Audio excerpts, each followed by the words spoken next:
Hello, how are you doing today? My name is Daniel McNeil, and I am presenting for our Data Analytics 620 class for spring semester 2021. Today, I am presenting on sports cars make and models for various years, ranging from 1980 to 2020. So the data is going to be collected over a 40-year time period. It's pretty much within 10-year increments. So, 1980, 1990, 2000 to 2010. We have various year models of the cars, depending on which type of make and model they are, as well as various makes and models, various colors, the various engine types, four-cylinder, V6, V8, rotary engine, various car makes as far as Audi, BMW, Chevrolet, Dodge, Lotus, Mazda, several other Toyota, several other car makes and models. Basically, what we're trying to collect data for is if there's a trend for the types of cars that are being sold historically versus now in relation to engine size, engine type. Is it turbocharged? Is it not turbocharged? Is it an all-wheel drive? Is it not an all-wheel drive? Are there certain colors that customers like more better than others? Is there a trend that we're noticing throughout the years where customers have shifted from one type of car to another type of car, one color to another color? And then hopefully we can identify these trends and have enough information to where we can pass it along to our CEO and make decisions as far as R&D, resources, time, money, labor spent in developing new cars for the future.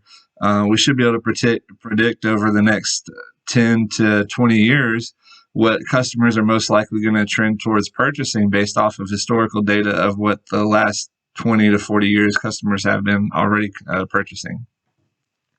So that being said, let's get started. On our first slide, basically we have a bubble plot graph with it's figure 1. It's make and model versus model year. On this one, you can look at the various makes and models and manufacturers of the cars, such as Audi, BMW, Dodge, Lotus, Mazda, etc., in relation to the colors that they have and the engine size. So the engine type, size. For instance, the one that I'm highlighting now is an Audi V8 RS6, and it's a silver color. So this is running a trend line to see if there's any kind of correlation or if things are gravitating towards one type of color versus another color, one type of car versus another car in terms of engine size and things of that nature. For this one, the main thing we're trying to depict is the engine types, the i4, four-cylinder, turbocharged, V6, V8, rotary engine, the car makes, as well as the colors, which would be blue, silver, black, white, and red are the primary colors that we're investigating. So for figure 2, we have an engine type and an induction analysis.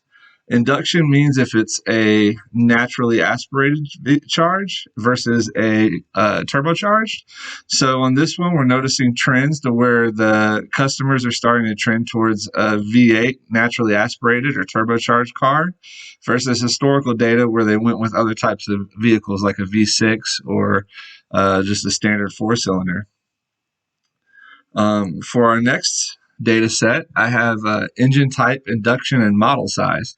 So for this one, we're looking at various line graphs plotting data in relation to if the engines are naturally aspirated, turbocharged, versus a rotary charged, versus the model year of the vehicle, the year sold, and the year purchased.